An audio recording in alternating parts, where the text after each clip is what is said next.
Although the baby's mother was dead, the child was far from alone in the jungle.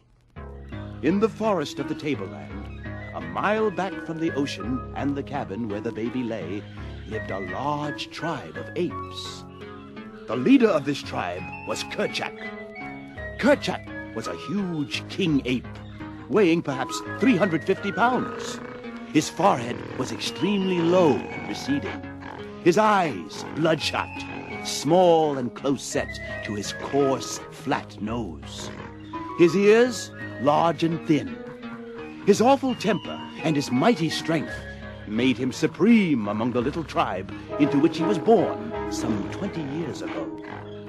Now that he was full grown, there was no ape or monkey in the jungle who did not fear Kerchak. One day, Kerchak was in an especially bad mood. All the other apes scurried to the high branches to escape their leader's rage. A young female named Kala was returning from her daily search for food. She was unaware of Kerchak's angry mood. In her arms, she carried her young baby. Suddenly, old Kerchak came thundering down upon her. To escape, she leaped off into thin air, grasping wildly for another branch or vine. She made the leap successfully, but as she grasped the limb of the further tree, her baby lost his grip on her neck and fell. She watched in horror as he fell twisting and turning 30 feet to the ground. With a low cry of dismay, Kala rushed headlong to his side. By the time she reached her baby, he was dead. With low moans, she sat, cuddling the baby to her. Kerchak didn't try to bother her now. With the death of the baby, his angry mood passed as quickly as it had begun. A few minutes later, Kerchak moved to the center of a nearby clearing and spoke to his tribe in a loud and commanding voice. Apes of Kerchak, listen to your leader. Today we are going far from the tableland. You will follow me to the sea. But why, big one? We have plenty of food here, and we apes have no love of the water. What is there for us? Silence, old woman. You ask too many questions. We will go. I, Kerchak, have spoken. There is much for us to see there.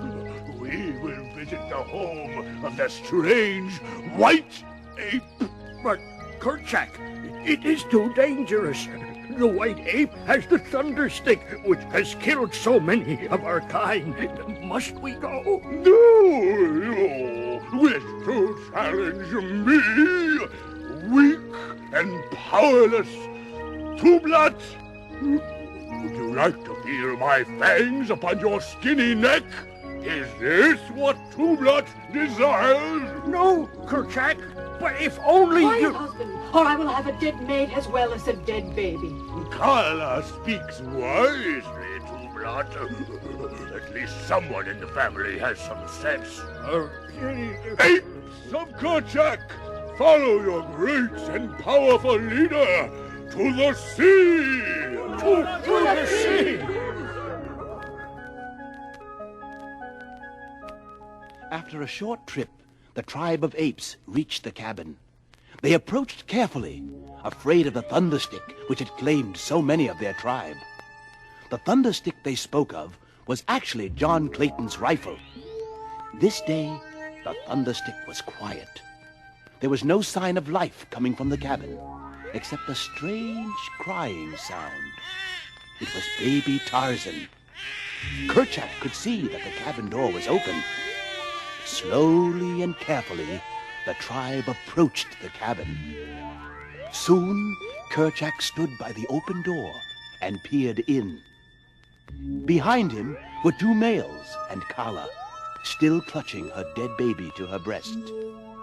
Inside the cabin, they saw the strange white ape lying half across a table, his head buried in his arms. On the bed lay a figure covered by a white cloth. From the corner came the crying of a child. Suddenly, John Clayton awoke with a start. The sight that filled his eyes must have been truly horrible. There, standing before him, were 3 full-grown apes, and behind them, outside the cabin door, many more. His guns were on the far wall, and so the situation was hopeless. When the king ape released the limp form, which had been John Clayton, he turned his attention towards the crying sound coming from the cradle in the corner. But before he could hurt the child, Kala was there.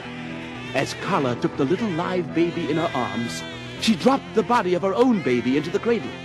Before Kerchak could stop her, she grabbed the child and bolted out the door. High up among the branches of a mighty tree, she hugged the crying infant to her bosom. She had found a baby, and Tarzan had found a mother. Shh! Quiet, little white ape, or Kerchak will find us here in the trees. Kala will protect you now. You and I were meant to find one another, I think. You have no mother, and I have lost my child. We have much to share with one another. But what shall I call you? You must have a name, little white-skinned ape. I know. I will call you Tarzan. That means white skin in our tongue. Tarzan. It is a fine name. Now sleep, little white ape with a small nose. Sleep, my baby Tarzan. Shh. Sleep, sleep, sleep.